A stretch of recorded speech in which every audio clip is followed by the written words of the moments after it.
여러분, 이들은 우리 국민입니다. 반드시 데려오겠습니다. 2019년 한 독일인 학자가 일본 홋카이도에서 273구의 유골을 발견했습니다. 일본 정부는 실종자라며 외면했습니다. 국제사회는 관심 없었습니다. 그러나 단 한 나라만이 움직였습니다. 30년 동안 보관해온 문서를 꺼냈습니다. 273명의 이름이 적힌 명부를, 마지막 생존자 한 분의 증언을, 그리고 세계에 선언했습니다. 이들은 우리 국민입니다. 반드시 데려오겠습니다. 일본인 승려는 충격받았습니다. 30년을 기다린 나라, 단 한 명도 포기하지 않은 나라. 과연 어떤 나라였을까요? 그런데 말입니다. 만약 당신의 아들이 형제가 아버지가 70년 전 사라졌다면, 아무도 찾지 않고 아무도 기억하지 않는다면 그 참담했던 사연을 들어보시겠습니까?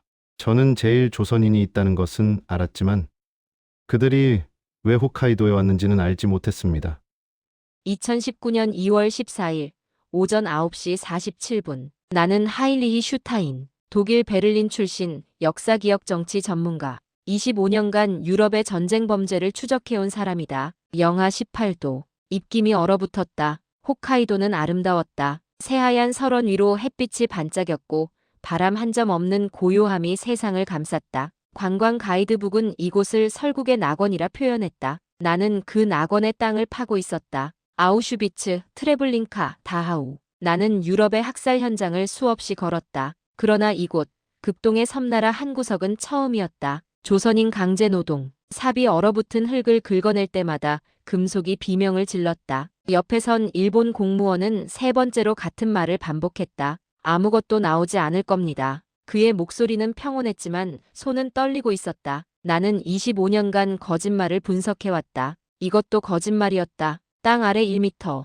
곡괭이 끝이 무언가에 걸렸다. 딱 하는 소리. 플라스틱도 아니고 돌도 아닌 그 느낌. 나는 알았다. 뼈였다. 장갑을 벗었다. 손가락이 얼어붙는 것도 잊었다. 흙을 조심스럽게 쓸어내자 녹슨 곡괭이가 드러났다. 손잡이 끝부분 희미하게 새겨진 한 글자. 조. 심장이 멎었다. 그건 중요하지 않습니다. 일본 관리가 내 손을 잡았다. 그의 손바닥에서 땀이 느껴졌다. 영하 18도인데. 나는 그의 눈을 봤다. 베를린에서, 뮌헨에서, 뉘른베르크에서 수없이 봐온 그 눈. 은폐하는 자의 눈. 다시 땅을 팠다. 곡괭이 자국이 남은 두개골. 부러진 갈빗뼈. 그리고 손가락뼈 사이에 끼인 작은 천조각 한글로 술을 놓은 흔적이 남아있었다. 그때 깨달았다. 이곳은 낙원이 아니었다. 무덤이었다. 그리고 누군가는 이 무덤을 70년 동안 숨겨왔다. 나는 냉정한 분석가였다. 감정보다 사실을, 추측보다 증거를 우선했다.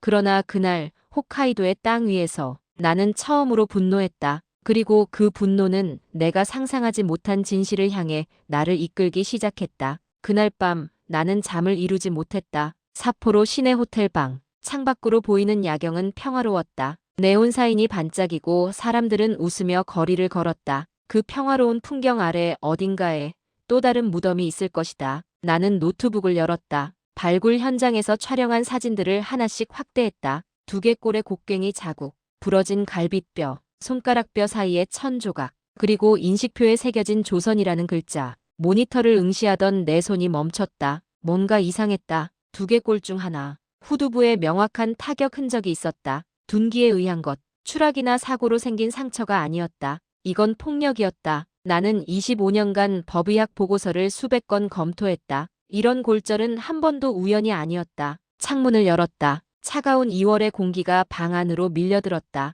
담배를 입에 물었지만 불은 붙이지 않았다. 5년 전에 끊었지만 이런 날엔 손에 쥐고 있는 것만으로도 마음이 진정됐다. 휴대폰이 울렸다. 독일 본부에서 온 이메일이었다. 슈타인 박사, 홋카이도 발굴 관련 일본 외무성에서 정식 항에 들어왔습니다. 상부에서 조사 중단 검토 중. 연락 바랍니다. 나는 피식 웃었다. 예상했던 반응이었다. 베를린에서도 바르샤바에서도 빈에서도 똑같았다. 과거를 파헤치려 할 때마다 누군가는 정치화를 운운하며 입을 막으려 했다. 그러나 나는 멈추지 않았다. 답장을 쓰기 시작했다. 유골 육구 확인. 조선인 정황 증거 다수. 폭력 흔적 명확. 발굴 지속 요망. 국제사회 보고 예정. 전송 버튼을 눌렀다. 3분 후 전화가 걸려왔다. 하인리히, 자네 지금 뭐 하는 건가? 본부장 클라우스 베커의 목소리였다. 60대 중반의 노련한 외교관. 그는 내 스승이자 때로는 가장 큰 장애물이었다. 보고서에 쓴 그대로입니다. 일본 정부가 발끈했네. 자네가 증거도 없이 학살 운운했다고. 증거는 있습니다. 두개골 타격 흔적, 인식표, 한글 자수. 그건 정황 증거일 뿐이야. 법적 증거가 아니라고. 전화기 너머로 침묵이 흘렀다. 자네 고집은 여전하군. 일주일 안에 명확한 증거 못 찾으면 철수해야 해. 나는 다시 노트북 화면을 켰다. 발굴 현장 인근 지도를 띄웠다. 1943년 일본 정부가 작성한 조선인 노무자 배치 지도와 겹쳐봤다. 완벽하게 일치했다. 발굴 지점은 당시 제7노무 수용소로 표기된 곳이었다. 기록상 약 300명의 조선인이 탄광 노동에 투입됐다. 그러나 종전 후 생존자 명단엔 단 12명만 기재되어 있었다. 나머지 288명은 실종으로 처리됐다. 288명이 동시에 실종된다. 같은 장소에서 은폐였다. 나는 파일 폴더를 뒤졌다. 3년 전 도쿄 국립도서관에서 복사해온 자료가 있었다. 조선인 노역 실적표. 파일을 열었다. 1944년 12월 작성. 제7노무 수용소. 작업 인원 295명. 월간 석탄 채굴량 1200톤. 그리고 마지막 줄. 12월 24일. 갱도 붕괴 사고. 인명피해 다수. 상세 기록 별도 보관. 손가락이 떨렸다. 나는 재빨리 다른 파일을 검색했다. 별도 보관이라는 말은 추가 문서가 있다는 뜻이었다. 1945년 1월 작성된 내부 보고서. 제목은 제7 수용소 사고 처리 보고. 내용은 간결했다. 갱도 붕괴로 인한 조선인 노무자 사망 273명. 유해 수습 불가. 현장 매립 처리 완료. 그들을 숫자로 기록하고 땅속에 묻고 70년 동안 잊었다. 나는 보고서를 다시 읽었다. 마지막 문장이 눈에 들어왔다. 본 보고서 원본은 조선 총독부 경성지부로 이송. 1945년 8월 15일 이후 행방 불명. 경성이라면 서울. 나는 의자에서 일어났다. 한국. 만약 그 문서가 아직 존재한다면 273명의 이름을 찾을 수 있을 것이다. 그날 밤 나는 처음으로 한국행 비행기를 검색했다. 2019년 2월 18일. 인천공항에 도착했을 때 나는 긴장하고 있었다. 25년간 세계 곳곳을 다녔지만 한국은 처음이었다. 국가기록원, 지하 2층. 담당 직원이 나를 작은 열람실로 안내했다. 테이블 위엔 이미 4개의 상자가 놓여 있었다. 70년 된 종이 냄새. 첫 번째 상자를 열었다. 노무자 동원명부 1944년 11월. 손이 떨렸다. 명부를 펼쳤다. 한 페이지에 20명씩 빼곡하게 적힌 이름들. 모두 한글 이름이었다. 나이는 대부분 10대 후반에서 20대 초반. 배치지 항목을 봤다. 홋카이도 제7노무 수용소. 심장이 뛰었다. 명부를 한 장 한 장 넘겼다. 295명. 홋카이도 발굴 현장 기록과 정확히 일치했다. 두 번째 상자, 세 번째 상자, 그리고 네 번째. 제7노무 수용소 사고 경위서. 1945년 1월 작성. 손이 멈췄다. 1944년 12월 24일 23시 30분경.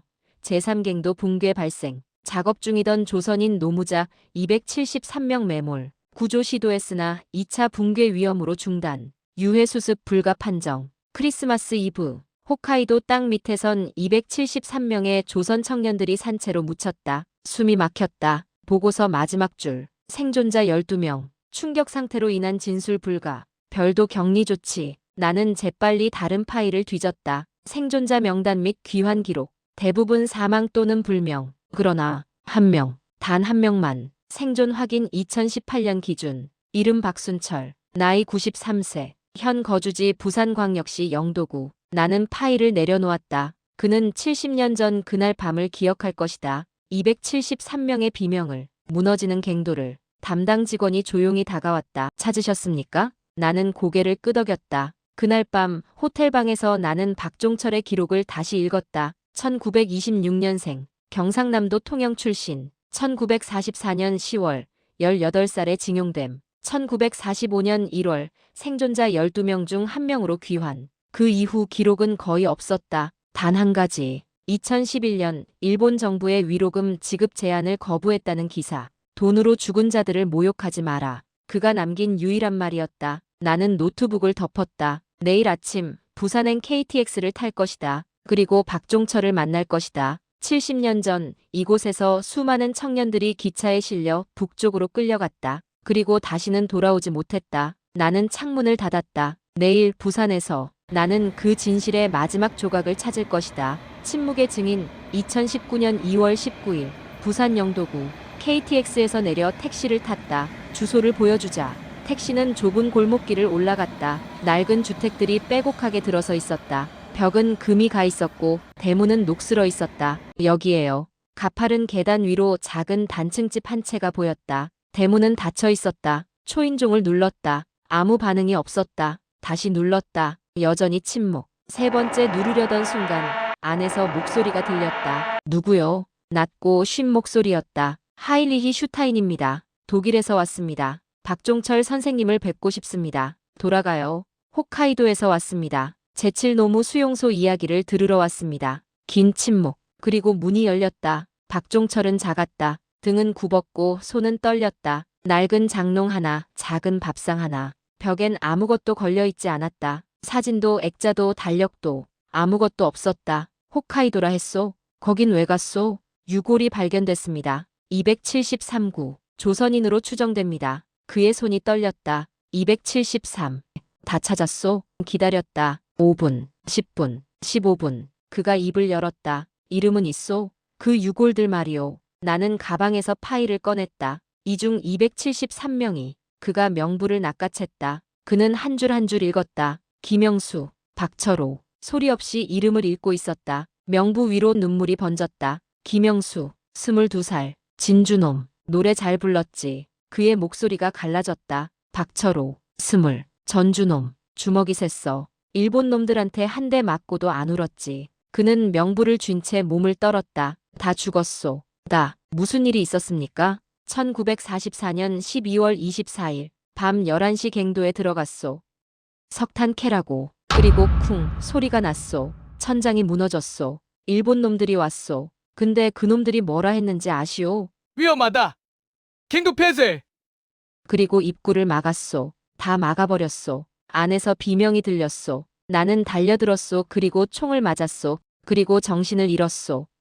깨어났을 땐 병원이었소. 나 포함해서 12명만 살아남았소. 왜 아무도 안 믿었는지 아시오? 일본이 그럴 리 없다. 증거가 없다. 내가 미쳤다. 그래서 입 다물었소. 근데 당신이 찾아낸 거요. 유골을. 273명 전부. 이름 찾아주시오. 그리고 그의 목소리가 떨렸다. 고향에 돌려보내주시오. 70년 만에 내 손엔 그가 건넨 낡은 사진 한 장이 쥐어져 있었다. 1944년 홋카이도로 떠나기 전 찍은 단체 사진. 그들은 알지 못했다. 자신들이 다시는 고향에 돌아오지 못할 거라는 걸. 2월 21일 서울 외교부 청사는 생각보다 조용했다. 회색 건물, 경비가 삼엄한 입구, 그리고 로비를 가득 채운 긴장감. 신분증을 3번이나 확인당한 뒤에야 겨우 들어갈 수 있었다. 엘리베이터를 타고 7층으로 올라갔다. 복도 끝 회의실 문이 열려 있었다. 안에는 이미 3명이 앉아 기다리고 있었다. 중년의 관료 2명, 그리고 1명은 70대로 보이는 노인이었다. 가운데 앉은 남성이 손짓했다. 동부가국 국장 박재민이라고 했다. 나는 그 맞은편에 앉았다. 박재민 국장은 서류를 넘기며 입을 열었다. 상황은 파악했습니다. 유골 273구. 조선인 강제징용 피해자로. 추정. 문제는 일본 정부가 이미 반발하고 있다는 겁니다. 외교부 경로로 항의가 들어왔습니다. 예상했던 반응이었다. 일본의 반발은 상관없습니다. 중요한 건 사실입니다. 273명의 이름이 명부에 있고 생존자의 증언이 있으며 유골이 실제로 발견됐습니다. 옆에 앉아있던 노인이 천천히 고개를 들었다. 과거사 진상규명위원회 위원장이었다. 그의 목소리는 무겁게 가라앉아 있었다. 슈타인 박사님, 이 명부를 처음 본 게 1992년이었습니다. 그때부터 일본 정부에 조사를 요청했습니다. 거부당했죠. 증거가 없다고요. 추정일 뿐이라고. 2000년에도 2010년에도 2015년에도 똑같았습니다. 그는 잠시 말을 멈췄다. 그 사이 생존자들이 세상을 떠났습니다. 그런데 당신이 유골을 찾아냈습니다. 30년 동안 우리가 못한 일을. 박재민 국장이 다시 입을 열었다. 유골 송환 절차는 복잡합니다. 일본 정부의 동의가 필요하고 진원 확인 작업도 필수입니다. 시간이 없습니다. 나는 단호하게 말했다. 박종철 할아버지는 93세입니다. 언제까지 기다리라고 할 겁니까? 또 10년, 20년, 그때쯤이면 마지막 증인마저 사라지고 이 사건은 영원히 추정으로만 남을 겁니다. 한석주 위원장이 천천히 일어섰다. 국장, 이건 선택사항이 아닙니다. 273명입니다. 우리 국민입니다. 70년 동안 타국 땅에 버려졌던 우리 젊은이들입니다. 이제라도 데려와야 합니다. 박재민 국장은 한참 동안 아무 말도 하지 않았다. 그리고 천천히 고개를 끄덕였다. 장관님께 보고 올리겠습니다. 복도로 나왔을 때 한 위원장이 내 손을 꽉 잡았다. 박사님 감사합니다. 그는 잠시 말을 멈췄다가 조심스럽게 덧붙였다. 조심하십시오. 일본 우익 단체들이 움직이기 시작했습니다. 나는 고개를 끄덕였다. 괜찮습니다. 익숙합니다. 엘리베이터를 타고 1층으로 내려왔다. 로비를 나서자 2월의 찬바람이 얼굴을 후려쳤다. 주머니에서 그 빛바랜 사진을 꺼냈다. 다시 홋카이도로 가야 했다. 발굴을 계속해야 했다. 273명 전원의 유골을 찾아야 했다. 그리고 다짐했다. 273명을 반드시 집으로 데려가겠다고. 공항 라운지에 앉아 노트북을 열었다. 독일 본부에 최종 보고서를 보냈다. 3분 후 회신이 왔다. 클라우스 베커 본부장이었다. 승인. 하지만 조심해. 일본은 가만히 있지 않을 거야. 탑승 안내 방송이 들렸다. 창밖으로 서울이 멀어졌다. 불빛들이 점점 작아졌다. 2019년 2월 23일. 홋카이도 발굴 현장. 이틀 만에 돌아온 현장은 달라져 있었다. 입구에 경찰 차량 2대가 세워져 있었고 일본 공무원들이 대여섯 명 더 늘어나 있었다. 발굴팀은 작업을 중단한 채 멀찍이 서 있었다. 무슨 일입니까? 도쿄에서 지시가 내려왔습니다. 발굴 작업 일시 중단. 법적 검토가 필요하다고 합니다. 법적 검토요? 지금까지 아무 문제 없었는데 상부 지시입니다. 언제까지 중단입니까? 모릅니다. 통보만 받았습니다. 나는 한숨을 쉬었다. 한국 정부가 움직이기 시작하자 일본이 제동을 건 것이다. 현장을 둘러봤다. 이미 발굴된 구역엔 노란 테이프가 쳐져 있었다. 유골 8구가 임시 안치소에 보관되어 있었다. 아직 267구가 더 남아 있었다. 이대로 멈출 수는 없었다. 휴대폰을 꺼내 독일 본부에 전화를 걸었다. 클라우스 베커가 받았다. 하일리히 상황 들었네. 일본 정부가 공식적으로 항의했어. 유네스코에도 서한을 보냈다더군. 발굴이 일본 국내법을 위반했다고. 사전 허가 절차를 무시했다고 주장하더군. 말도 안 됩니다. 모든 절차는 정상적으로 진행했습니다. 나도 알아. 하지만 일본이 문제 삼는 건 절차가 아니야.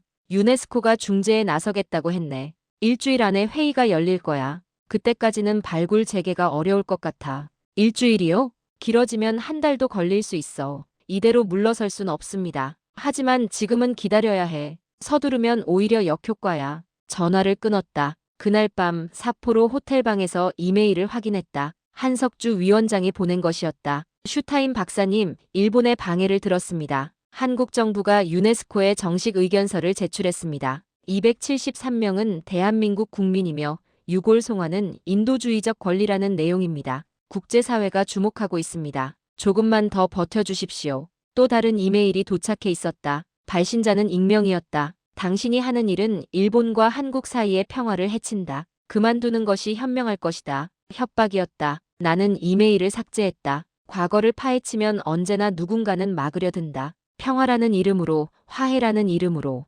협박 메일 받으셨다는 얘기 들었습니다. 어떻게 하셨습니까? 우리 위원회에도 똑같은 메일이 왔습니다. 일본 우익단체로 추정됩니다. 조심하십시오. 전쟁은 끝났지만 과거는 끝나지 않았다. 머릿속에 박종철의 얼굴이 떠올랐다. 93세의 노인, 70년 동안 침묵했던 남자. 그가 내게 건넨 마지막 말이 귓가에 맴돌았다. 고향에 돌려보내 주시오. 나는 일어나 책상으로 갔다. 모든 증거를 정리했다. 명부, 증언, 유골 사진, 현장 지도. 그리고 마지막 페이지에 한 문장을 적었다. 273명의 조선인 청년들은 1944년 12월 24일 홋카이도 탄광에서 생매장됐다. 이들은 70년 동안 잊혔다. 이제 우리는 그들을 기억해야 한다. 그리고 집으로 돌려보내야 한다. 보고서를 저장하고 전송했다. 유네스코, 유엔 인권이사회, 국제적 십자사 모두에게 보냈다. 창밖으로 눈이 내리기 시작했다. 아름다웠다. 이 아름다운 설국 어딘가에 여전히 어둠이 숨어 있다는 것을. 나는 침대로 돌아가 누웠다. 2019년 3월 2일 파리 유네스코 본부. 회의실 안은 긴장으로 가득했다. 타원형 테이블 주위로 각국 대표들이 앉아 있었다. 일본 대표단은 5명, 한국 대표단은 3명, 그리고 나는 독일 대표 자격으로 중앙에 앉았다. 의장이 의사봉을 두드렸다. 홋카이도 6월 발굴건에 대한 긴급 회의를 시작하겠습니다.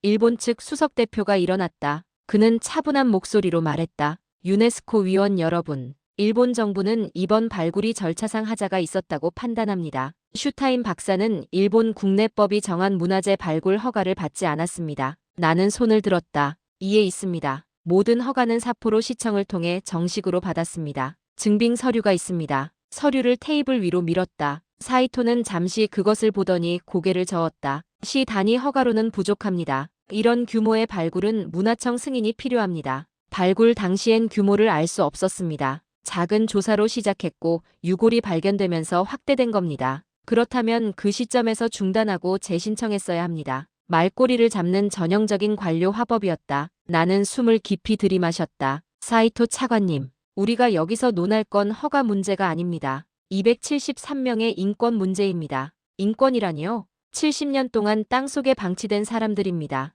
이름도 무덤도 없이 그들을 찾는 것이 절차 위반입니까? 회의실이 조용해졌다. 나는 가방에서 파일을 꺼냈다. 명부입니다. 1944년 조선 총독부가 작성한 노무자 동원 명부. 295명의 이름이 있습니다. 배치 장소는 홋카이도 제7노무 수용소. 발굴 현장과 정확히 일치합니다. 그리고 이것은 생존자 박종철 씨의 증언입니다. 1944년 12월 24일 273명이 갱도 붕괴로 생매장됐다는 내용입니다. 일본 정부는 이것도 추정이라고 하시겠습니까? 의장이 끼어들었다. 일본 측 반박하시겠습니까? 잠시 침묵이 흘렀다. 그리고 사이토가 천천히 입을 열었다. 생존자의 증언은 70년 전 일입니다. 기억이 왜곡됐을 가능성도 있습니다. 그 순간 한국 대표단석에서 누군가 일어났다. 한석주 위원장이었다. 기억의 왜곡이라고 하셨습니까? 그의 목소리는 떨리고 있었다. 박종철 할아버지는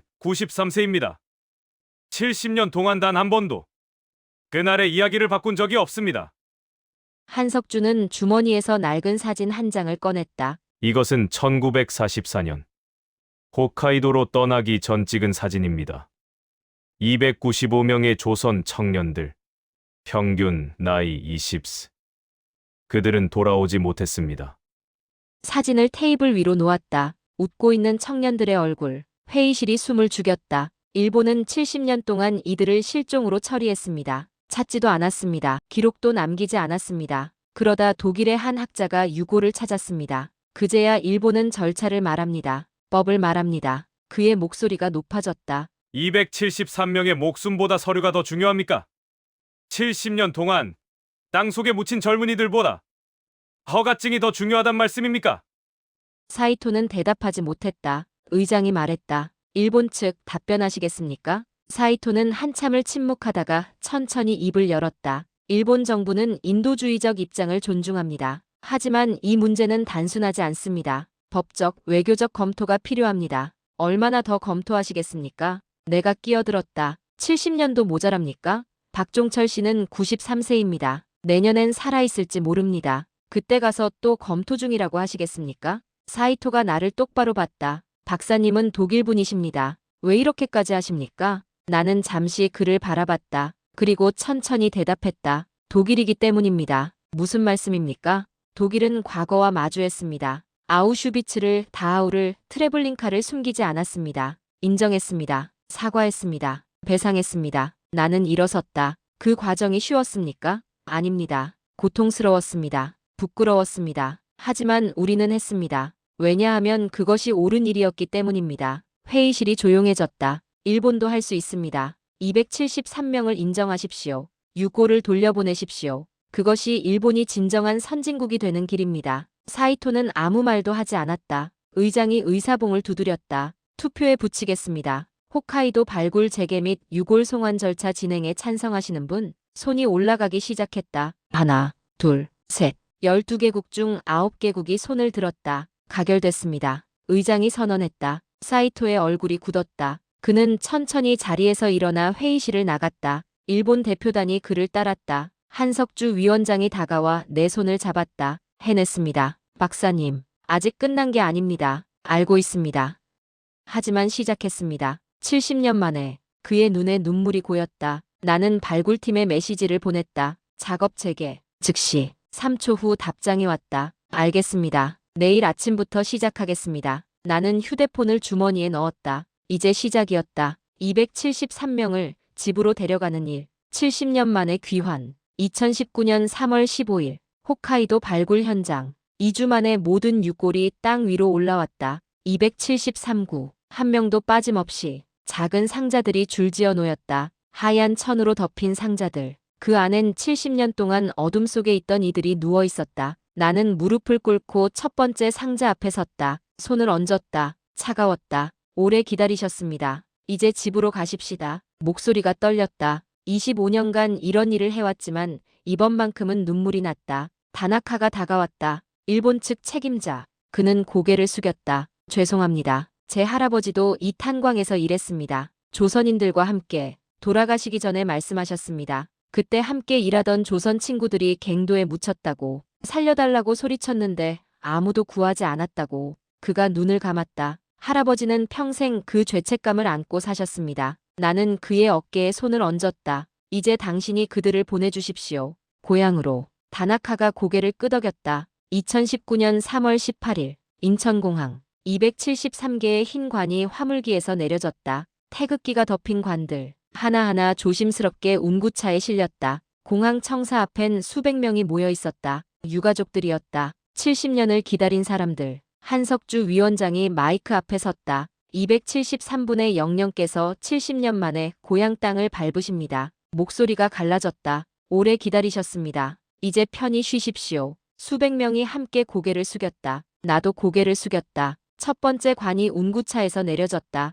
80대 노인이 관 앞에 무릎을 꿇었다. 그는 관을 껴안고 울었다. 70년을 기다렸던 눈물이 쏟아졌다. 두 번째 관, 박철호. 세 번째 관, 이광희. 네 번째 관, 최동진. 관이 하나씩 내려질 때마다 누군가 무너졌다. 박순철이 보였다. 93세의 노인. 휠체어에 앉아 관들을 바라봤다. 나는 그에게 다가갔다. 모시고 왔습니다. 273명 모두. 박순철은 고개를 끄덕였다. 눈물이 주름진 뺨을 타고 흘렀다. 고맙소. 박순철은 무릎을 꿇었다. 그리고 관 앞에 이마를 대고 울었다. 93세 노인의 울음소리는 작고 깊었다. 2019년 3월 19일. 국립묘지. 273개의 묘비가 세워졌다. 추모식이 시작됐다. 국가가 연주됐다. 유가족들이 헌화했다. 한석주 위원장이 추도사를 읽었다. 273분의 영령께 70년 동안 타국 땅에서 고통받으셨습니다. 이제 고향에 돌아오셨습니다. 편히 쉬십시오. 우리가 기억하겠습니다. 나는 맨 뒤에 서 있었다. 한 유가족이 다가와 내 손을 잡았다. 고맙습니다. 우리 아버지를 찾아주셔서. 나는 고개를 숙였다. 추모식이 끝났다. 사람들이 하나둘 떠났다. 박순철만 홀로 남았다. 그는 휠체어에 앉아 묘비들을 바라봤다. 70년을 기다렸소. 이 순간을. 그가 묘비를 바라봤다. 미안하다고 전하고 싶었소. 그리고 고맙다고. 박종철은 낮게 미소 지었다. 93년을 살아온 얼굴에 처음으로 평화가 깃들었다. 그날 밤 서울 호텔 방. 창밖으로 서울의 야경이 보였다. 불빛들이 반짝였다. 70년 전엔 존재하지 않았던 풍경. 노트북을 열었다. 독일 본부에 최종 보고서를 작성했다. 홋카이도 조선인 강제징용 피해자 유골 발굴 및 송환 완료. 273구 전원 대한민국 귀환. 보고서를 쓰면서 생각했다. 이 일은 끝난 게 아니라는 것을. 273명은 돌아왔지만 아직 수천 명이 남아있다는 것을. 사할린에, 만주에, 남양군도에. 그러나 적어도 오늘 273명은 집에 왔다. 문자가 왔다. 한석주 위원장이었다. 박사님 감사합니다. 당신이 아니었다면 이들은 영원히 어둠 속이었을 겁니다. 나는 답장을 보냈다. 제가 한 건 시작뿐입니다. 나머지는 한국이 해냈습니다. 25년간 세계를 돌며 유골을 찾았지만 이번만큼 의미 있는 일은 없었다는 것을. 왜냐하면 누군가 기다리고 있었으니까. 70년의 세월 동안. 창밖으로 비가 내리기 시작했다. 긴 겨울이 끝나고 봄이 오고 있었다. 그들의 봄이 천천히 오고 있었다. 봄을 기다리는 사람들을 위하여.